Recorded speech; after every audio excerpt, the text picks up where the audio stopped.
I took it very seriously and rolled up my sleeves and took all the intro biology, physics, chemistry, and was heavily committed to it. And grades did okay. And then got through the first year of that and looked forward to year 2. And I didn't realize that if you wanted to be an eye doctor on the science degree pathway, that year 2 is mostly biology, which was mostly dissecting monkeys. And for me, at least back then, which I really struggled in the biology courses. And so I was quite distraught at the time to think this university education is just getting farther and farther removed from my interest. And I had a wonderful meeting with the Dean of Arts at the time, and he said, well, your grades are really quite good. You just have to declare a major. And so I had taken an intro to sociology course the year before, and I very much enjoyed that. And the rest is history. I switched to sociology. I had to take a lot of sociology courses because to catch up and declare a late major. My grades went up because I found something I was very interested in. I met a professor named Colin Goff, who was very formative at the time. He was teaching crime and deviance. And so through that journey, I found, well, it took me a while to find out the thing that really interested me. But the reality is that the UNB experience was flexible and formative enough that I could find that pathway. And I know some other universities in other parts of the world don't give you those options. And so even though I quit twice, I kept persevering and found my way into criminology. And as I tell my friends, I'm probably the most well-rounded criminologist because I've been in engineering and science and along the way. So I had a chance to go to Boston. I studied at Northeastern and did my master's degree there. And then met some world-class criminologists who encouraged me to pursue a PhD, which I did at the University of Maryland, in College Park, Maryland, which is next to DC, Washington, DC. I then met an Australian and went to live in Cincinnati for my first academic job at the University of Cincinnati. And the Midwest is a wonderful place to live and to raise a family, but after 4 or 5 years, sometimes you get itchy feet and you look for a new challenge. And we had an opportunity to go back to Australia, in which we did in 2000, and I took a position at the University of Queensland and established a criminology program there in the Department of Social Science. And then I took a leave at the Queensland Crime and Misconduct Commission, which was, as an academic, was a very formative experience because, as many of the academics in the audience know, it's a privileged role to be an academic, to do research, to teach students, to produce research papers.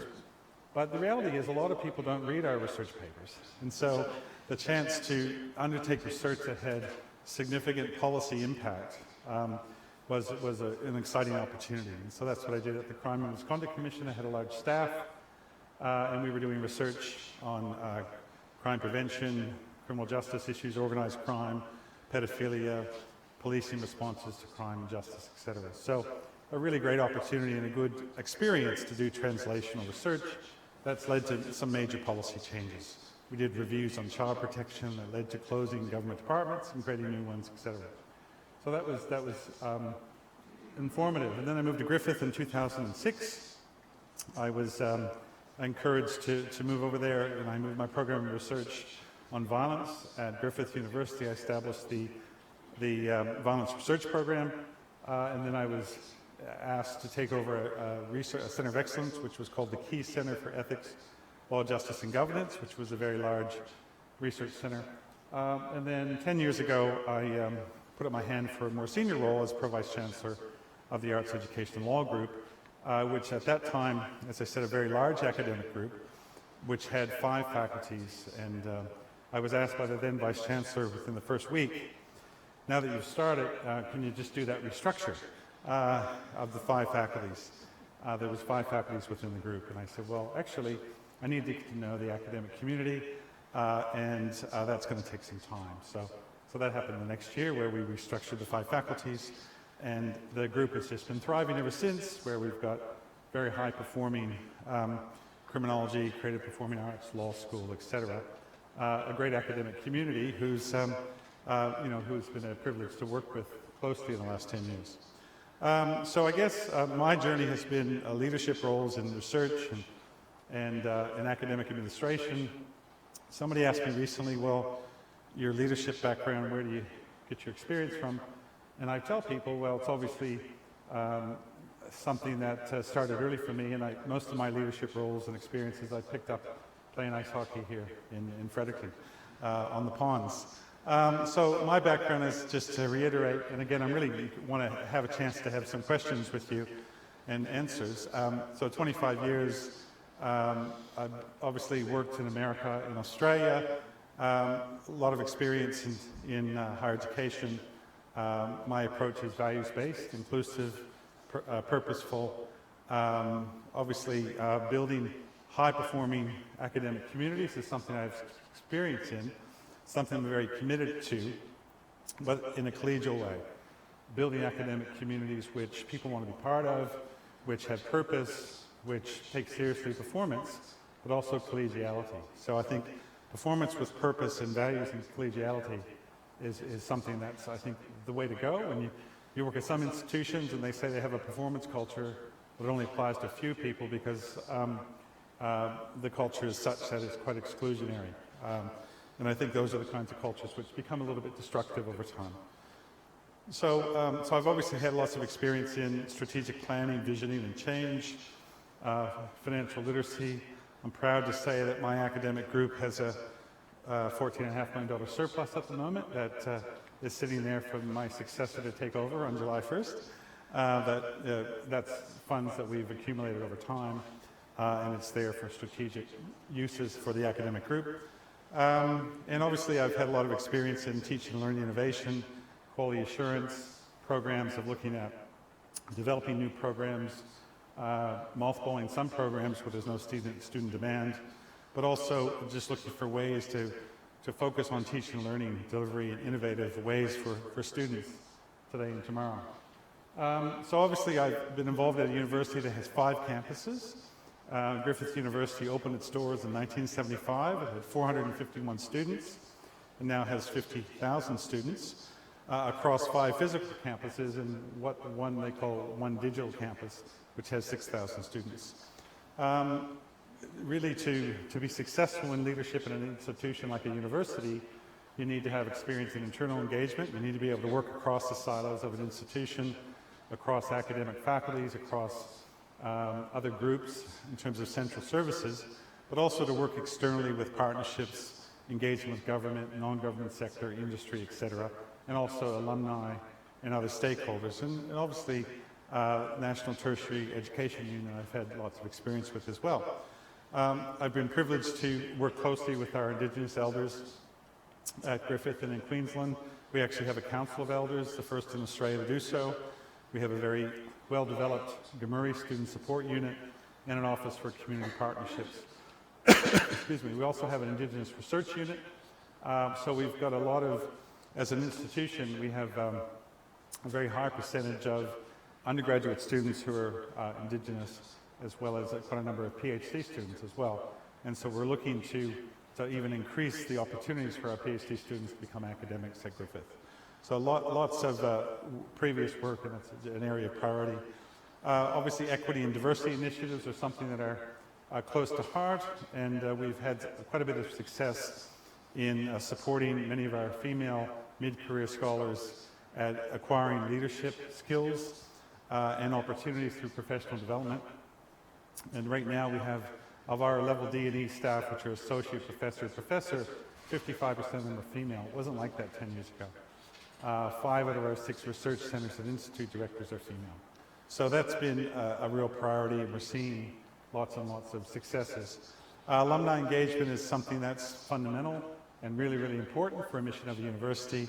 And we've been able, Griffith is a young university. It doesn't have the 235 years that UNB has. It's got, 40, less than 50 years. So the alumni engagement is something that's been a bit embryonic, and so I've developed it for the academic group. We established alumni awards and engagement, and they've led to the university-wide awards last year.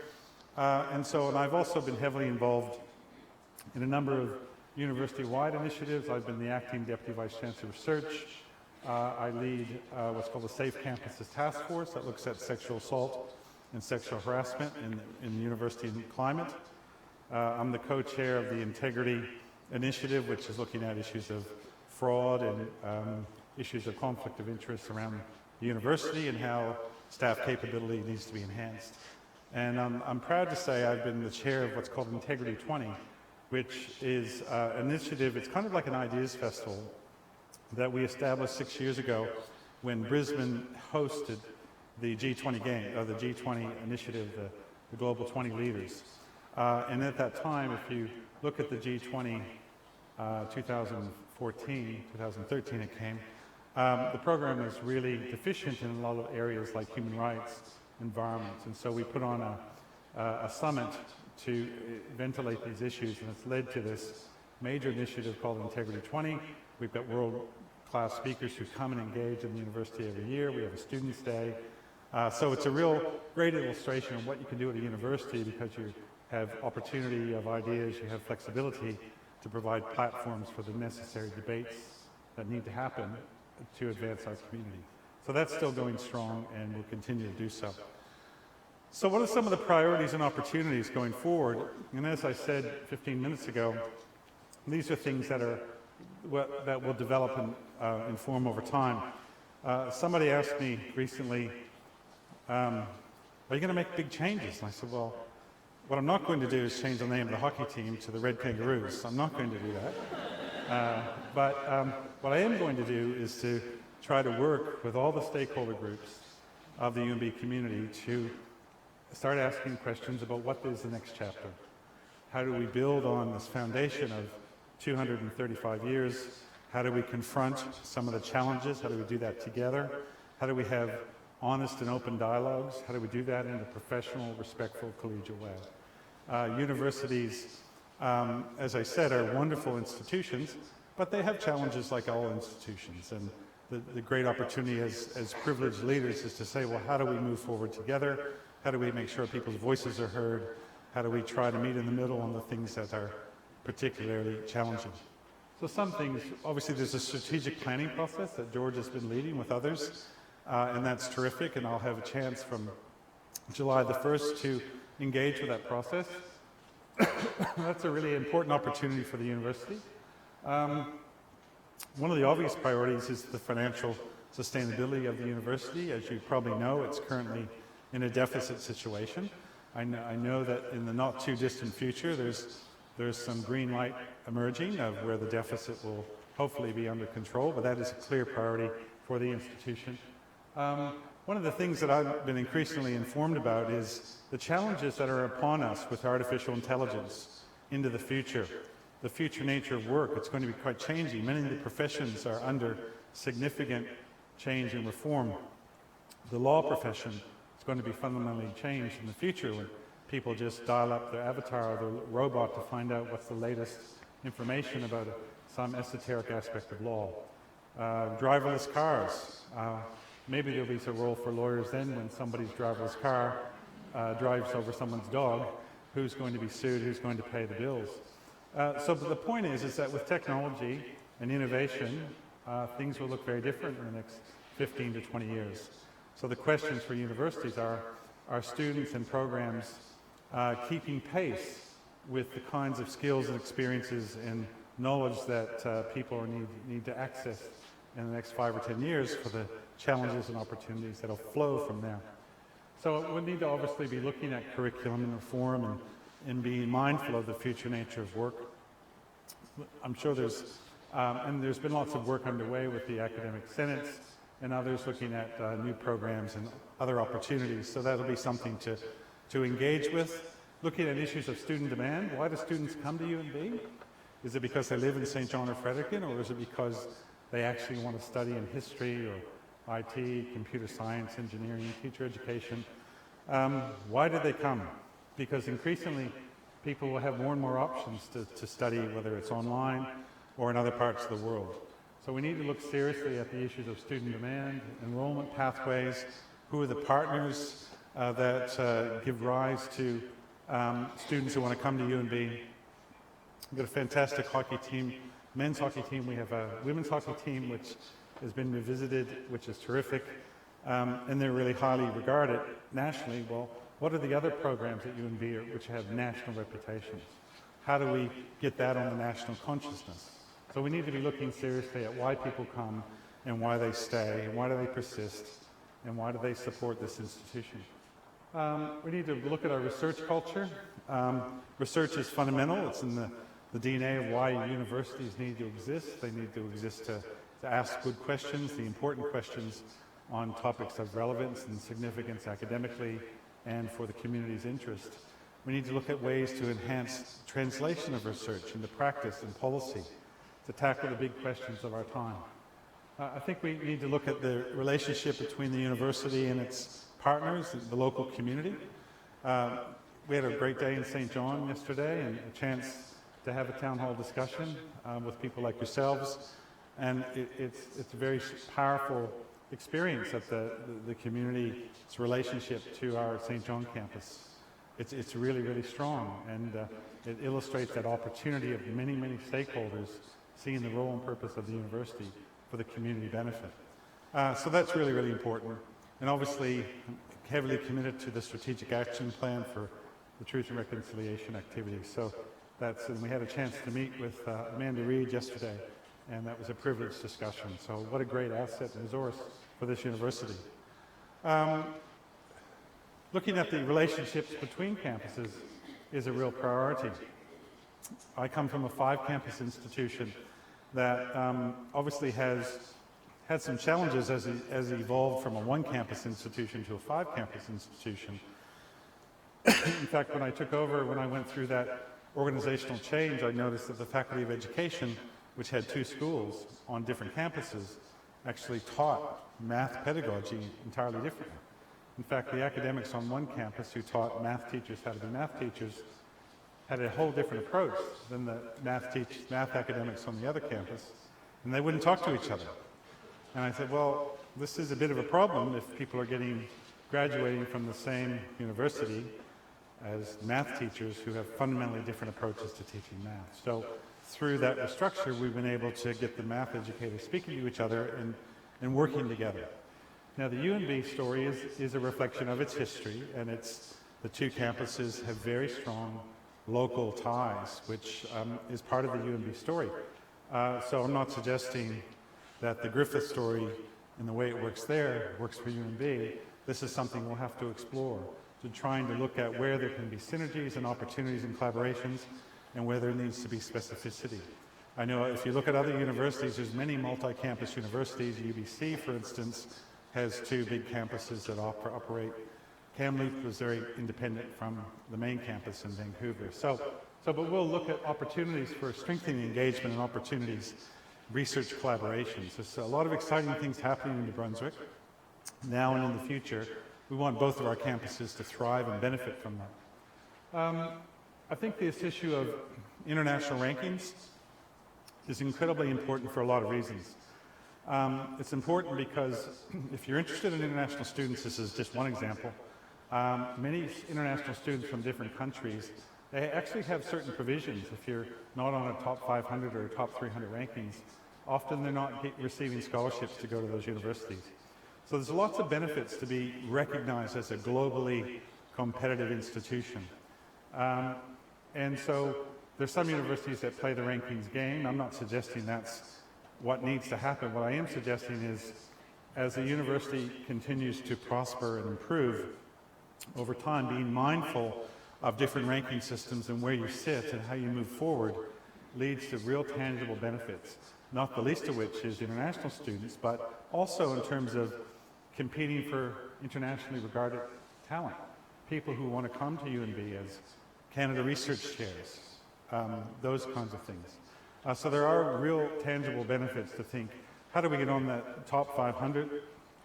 Just very quickly, 12 years ago, 11 years ago, Griffith was not on the top 500. So it wasn't showing up in the top rankings. Now it's in the top 2%, top 300 on most of the rankings, top 300, top 325. So it's obviously some strategies in doing that, but there are lots of benefits. I'm really keen, because I believe in universities and their role and purpose and impact, that the chance for UNB to be a bold, engaged, impactful university is something I'm really excited about. I'm not suggesting it's not a bold, engaged university, but that's something that I want to grab a hold of and say, let's be as bold and impactful as we can be. And then obviously looking at chances to look at new fundraising campaigns. The current efforts that have just finished with the most recent campaign, wow, that's so impressive that a university of this size can generate over $125 million in a couple of years with that campaign. Is just, to borrow the Australian term, punches above its weight, is just so impressive. So there's a lot of great work that's been happening to raise funds that lead to student scholarships and funding research and other things, and long may that continue, because that just illustrates the amount of people that support this institution. A couple of other things I'll just mention. As I said, I'm really interested and committed to equity initiatives and inclusion initiatives. The Athena Swan initiative for women in science has been quite pronounced in the UK and now in Australia. Now Canada haven't went down that pathway until most recently.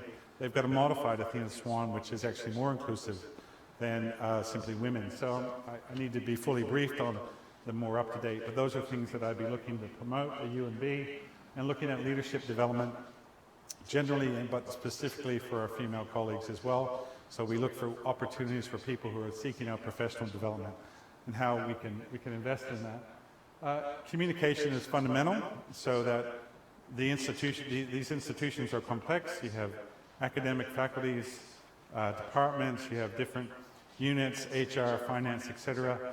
There's a lot of things happening. So we need to look at ways to communicate best so people know and they're aware of what's happening on campus, when's the next book launch, when's the next big announcement, when something exciting is happening. So we need to look at ways to communicate and just move forward as channels of information. I'm keenly interested in opening up channels of information with my office, and if that's with students, alumni, stakeholders, staff, professional staff, and academic staff, then let's have it. Looking at partnerships with the government and non-government is really important, as are the feeder schools. So we'll be looking to strengthen those relationships. And then one thing that we've seen globally is this expansion of professional learning opportunities. Universities, and what we see in Australia, they're not just filled by people coming out of high school, but many people who are adult learners who are returning to universities. Some of them are looking for master's degrees, some of them are looking for diplomas, some of them are not looking, many of them aren't looking for four-year degrees, they're looking for micro-credentials. So we need to look for opportunities for professional learning, because many people are going to change their careers 7, 8, or 9 times in the next 20 or 30 years. So they're going to change jobs, so they're going to be looking for getting new credentials. So UNB needs to be prepared for that. And then issues of master plans and campus-specific advancements. The footprint on the UNB campus at St. John is massive. Great opportunities for growth. The opportunities for growth in Fredericton are there as well, but they're differential. There's a lot of buildings here that need repurposing. And where's Karen? She's seen the repurposing issues are daunting in terms of some of the buildings that need enhancement. Some of them will be knocked down, I'm sure, over time, and there'll be new buildings. That all takes money and investment, but it takes vision about what kind of campus that we want. How much is it bricks and mortar? How much of it is industry? Looking for the new ways that universities work in partnership with industry, student placements, research partnerships, all of the above. So it's going to be an exciting 5 years. I just signed my contract yesterday, so and I'm starting on July 1st, which is Canada Day, which is a kind of a symbolic start date for me.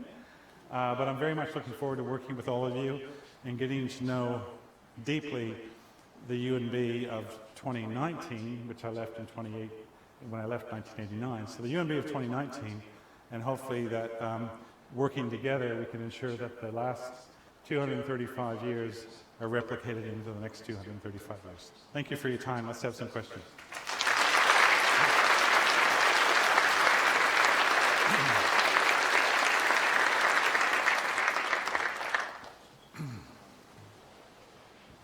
There's a microphone here, and there's one over there. So, be happy to take your question. And just, what's your name? I'd like to say welcome back to UNB, and I hope you enjoy your week here. My name is Chris Miller, and I'm here today as the interim president for the Professional and Technical Staff Union on campus. We're a group of about 350 people and employees from across campus, from ITS to CEL, and that's a diverse job role as well as physically on campus. We're all over the place. And we certified in March of 2013, started bargaining in March of 2014, and we are still bargaining as of right now. And I would, if we don't have a collective agreement by July 1, I would very much look forward to meeting with you and discussing any opportunities or ideas that you have to facilitate and move that process forward. Okay, thank you, Chris, and for your comment. I'm not aware of all that's happened, as we appreciate, but thank you for your comment, and I look forward to talking with you in the summer. All right, thanks for coming. Thank you. Any other questions? Yes, there's one here. Hello, I'm Ken Reimer from the Center for Enhanced Teaching and Learning, and the nature of teaching and learning seems to be changing a lot from the kind of the stage of on the stage type one-way communication, more collaborative, more experiential, more participatory. Like, how do you see the university responding to that? Any kind of thoughts around that area? Look, it's a great question, and you're right. Things are changing. The times where people come to a lecture, I mean, this is great attendance today, so thank you. But just in general, the patterns that we see is that people are accessing information in many different ways. Many young students today also are working 20 and 30 hours a week. So their ability to come to campus, to attend lectures, and have tutorials can be very challenged. We're seeing patterns in Australia in some of our programs where the absence the first week, the second week, the attendance is way down, but the students are in the library watching the lectures and doing other things. So there's some real changes in terms of flexibility of teaching, but also what we're seeing is more and more opportunities for collaborative learning, experiential learning, looking at work-integrated learning models, and UNB is a real leader, and I know there's been task force looking at experiential learning at UNB for quite some time, and that's something that's very exciting. But I think there's going to be other opportunities looking at learning within industry, bringing industry to certain programs. And so obviously there's more I need to learn about what's happening on the ground at UNB. But one of the challenges and opportunities with the new learning models is, well, what is the nature of the classroom? How flexible are the classrooms? Because through a lot of problem-based learning, project-based learning, you need collaboration zones. You need flexible classrooms where you can write on the walls. We have some classrooms that we've been able to develop for our teacher education school, for our school of education, where there's smart classrooms. There's actually cameras which are monitoring things in real time, and you can actually see, and in terms of students learning, asking questions. So the science of learning. So I'm really committed to that as an area of research, and I'm sure the teaching and learning center that you work at, like Learning Futures is what it's called at Griffith, is looking at those accessible models, and that we need to make sure people are aware of where the cutting edge is, where the innovation is, and try to promote that and incentivize that. So I'm up for that. So thanks for your question. Yes, sir. Hi, welcome back to UNB. Thank you. I'm Alan Sears from the Faculty of Education. You said lots today about partnerships with industry partners, thinking about work and new ways of working in the context of AI. I'm interested in other aspects of university education that are more ethereal, perhaps. What do you see the role of the humanities? Do you see potential for other partnerships with things like community organizations, arts organizations, civic organizations, and those kinds of things? Alan, thank you for your question. Take a gulp of water because I'm going to give you a big answer. When I was interviewed for the job I'm currently in Griffith, one of the questions I was asked, because the competitor institution had closed its BA, and I was asked the pointed question, why do we need a BA? Why do we need an arts degree in a modern university? And so I argued strongly that we do, because it's actually fundamental that we need humanities degrees. We need people to be creative thinkers, and if you and we have a very strong humanities degree at Griffith that goes back to its origins in 1975. If you think about AI and all the changes coming, one of the degrees that's going to be most important is the BA. is the humanities, because where else do you get the chance to think, to be creative, to communicate, to be problem solvers, critical thinkers, and understanding things like history and being able to write and communicate. Those are the adaptive kinds of skills that the humanity-based education provides and promotes. So I'm heavily committed to that. I'm also heavily committed to the NGO sector and partnerships. Outside of my work at Griffith, I chair a board for a company called Open Minds, which is a mental health organization. And that's part of my own commitment to social justice and helping others. But it also illustrates that as a university, we're very well placed to be working with social services, the community sector, to look at innovative opportunities for research partnerships or innovative practices, things that we can do to be asking questions and how do we advance that mission. I also strongly interested in the creative, performing, and visual arts. My background is criminology, but when I took on this role, I inherited a Griffith Film School, a Conservatorium of Music, a College of Art that's 140 years old. And I've become to recognize the actual amazing contribution that the visual, performing, creative artists provide for a university and the community. I know UNB has a different footprint in the creative arts. I'm not suggesting we're going to open a conservatorium here. I know how much they cost. But what I am suggesting is that those kinds of things, what a university provides, and why universities are so special, they're not just about the hard sciences or the social sciences or humanities or the creatives, they're about all of that, because it all matters. So yeah, absolutely. Yes, sir. Yes, my name is Neville Cheeseman. I'm not an alumnus of UNB, but I was chaplain here, an Anglican priest chaplain here for 11 years. So I have some sense of the campus. I'm actually a graduate of the University of Windsor, and my MDiv is from Atlantic School of Theology.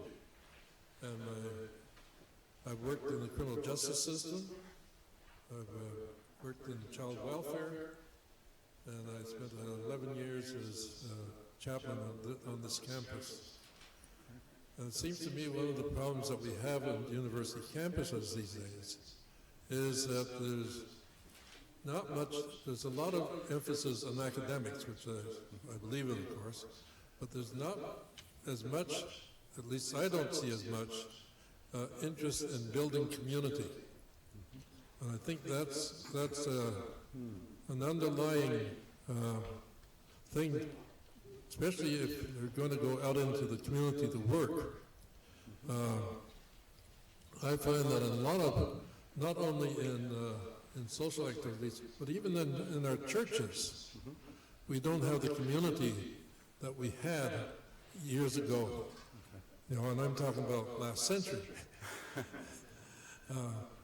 And I'd like to know what your opinion is of that sort of thing. Thank you for your question, and I think it's a great question.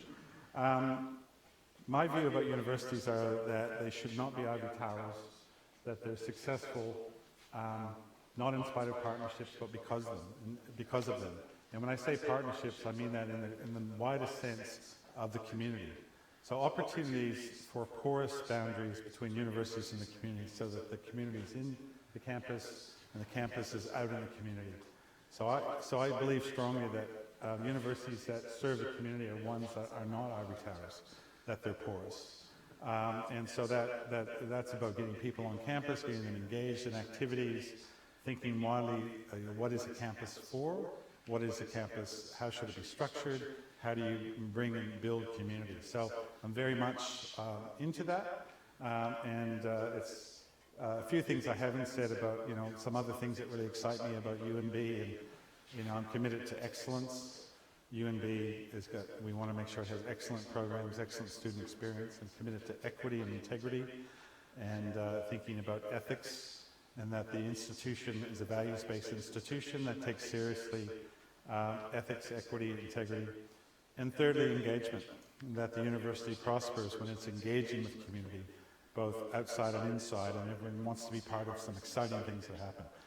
It's going to be an exciting 5 years, and I like to think that you'll be part of that as well as other people. So thank you for your question. Are there any other questions? There's one here.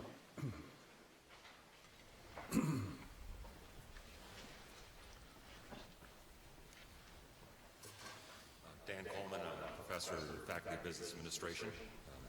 I joined in '86, but I taught a second-year course. I missed you. When you're talking about pathway programs, what comes to my mind first is international sorts of pathway programs, 2+2s and the like. Yes. What are your general thoughts on those, and do you have any experience with those, Griffith?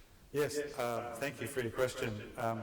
Pathway programs, I think, are crucial. I know there's some existing ones with NBCC and others, and international as well are crucial. I've had quite a bit of experience. We've got a big international activity at Griffith University, so we've had lots of pathways partnerships, 2+2s, awfully with places like Shandong College of Art, where they have 2 years there, and they pick up 2 years at Griffith in the College of Art or in the program of design.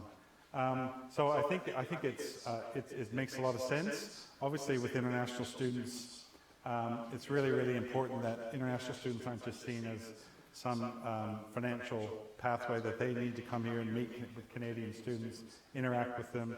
They're really attracted to the post-study work rights as well, and Canada's done really well in the last few years. They're benefiting from what's happening in the UK. They're benefiting what's happening in the States. I think Australia has just surpassed UK for international students. So absolutely, pathway programs can be really successful.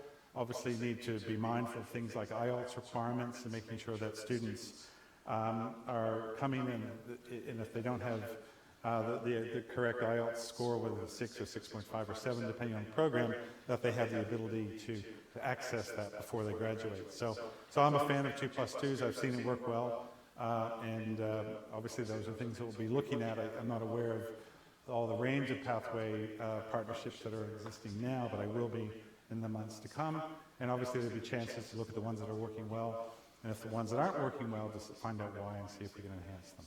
So thanks for your question, Dan. Yes? Yes, I'm a Brigadier General Salim from Bangladesh Army. I'm a PhD student at the Department of History, doing research on the United Nations peacekeeping in Africa. I'm lucky, and I would say that it's a wonderful opportunity to get a chance here to do PhD. But this comes, in fact, from your international ranking. When anyone asks me, where do you do your PhD, I say UNB first, then I say University of New Brunswick. Then I have to say that, okay, from Toronto, then go to East. Yeah. And so I have to pinpoint. North Nova Scotia. All this, I have to pinpoint Fredericton, then all this, right? Yep. And not only in other part of the world, in Asia, but I'm talking about United States. I had gone for a conference at the Central Michigan University, and I had to pinpoint there too. So this is quite surprising for me, because I want to see my university not within 500, within 100. So within 5 years, it should be, sir, within 100, not 500. Thank you very much. Well, thank you for your question.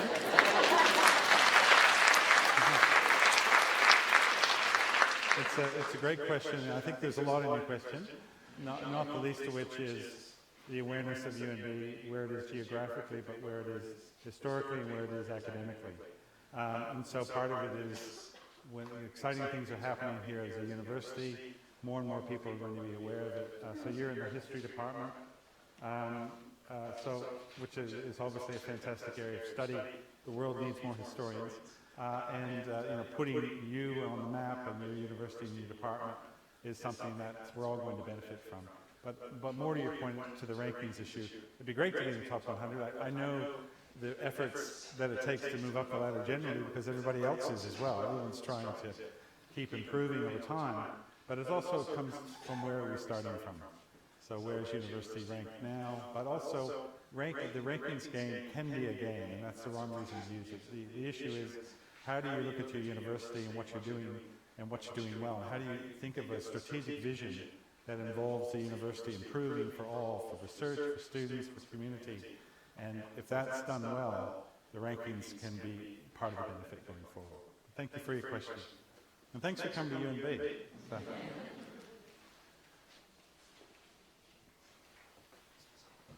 Sure. This is somebody ahead of you.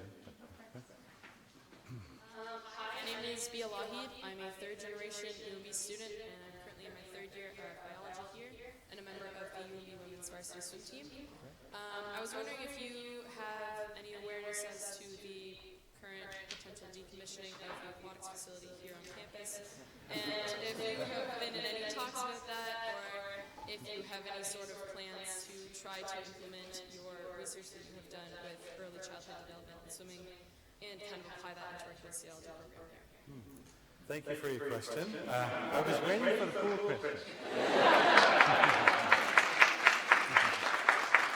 It's obviously this is a big issue and a big topic, and it's something that members of the community feel strongly about.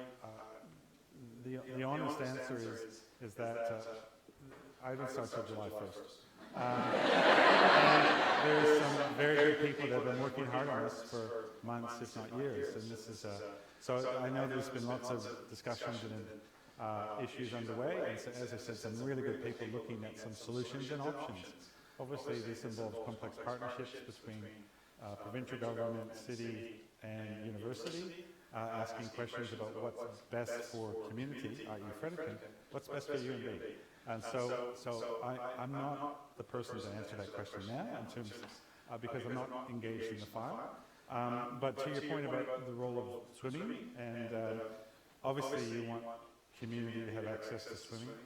You want to have, and that's not just high performance, that's for young people. And you're right, there's a study that I helped launch with Laurie Lawrence and Griffith University a number of years ago that was published by Robin Zevenberger, which actually was a report done by Robin Zevenberger that actually shows that early access to swimming enhances child development and brain development and cognitive development. So there's a lot of benefits from swimming, not the least of which is the smartness and intelligence of our next generation. So we all need to swim now. So thank you for your question. Yes. My name is Tabitha Armstrong, and I work with the Faculty of Arts. I'm also a member of the Professional and Technical Staff Union. Also, I graduated from UNB, did my first degree here. So my question is actually about experiential education. So along with some of my other roles in the Faculty of Arts, I also co-coordinate the Arts Internship Program.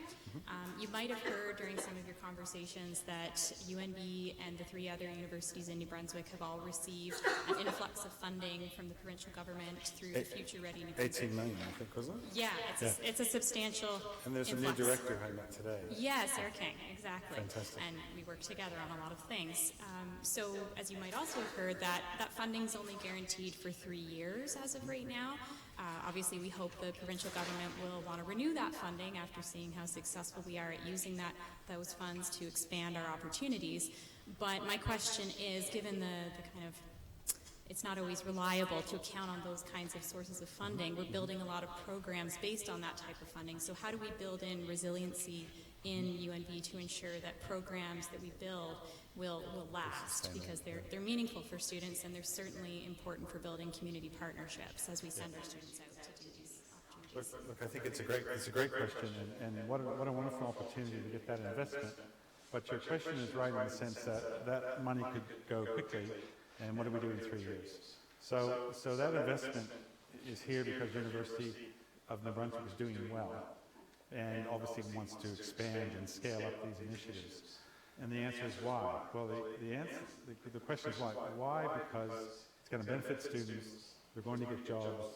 They're going to have better, industry experiences, and many of them are going to stay in New Brunswick and contribute to the workforce. So part of the thinking and the narrative has to be about evaluating the impact of this and telling the story about what's successful, what's working well, what isn't, how do we engage it. So I'm not across the whole brief with respect to what the operational plan is of this initiative, but it strikes me an evaluation has to be built into it. And so I think there would be opportunities well before the end of the funding to be trying to understand and illustrate and demonstrate what's been the impact, what have been the success stories, and why that's beneficial for the province of New Brunswick, and why they have to keep investing in it. So thank you for your question. We have a couple more minutes, or would people like to go and have a cup of tea or coffee? I think it's tea or coffee time. People are voting for tea or coffee. So Paul will be hosting us. If you'd like to join Paul, outside the doors at the top of the hall here, there will be some tea and coffee and an opportunity to speak with Paul, maybe in a less formal way.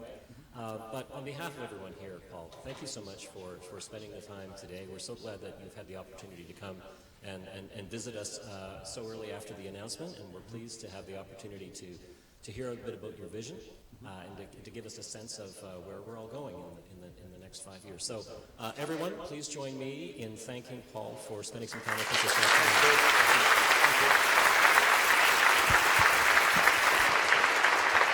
Thank you.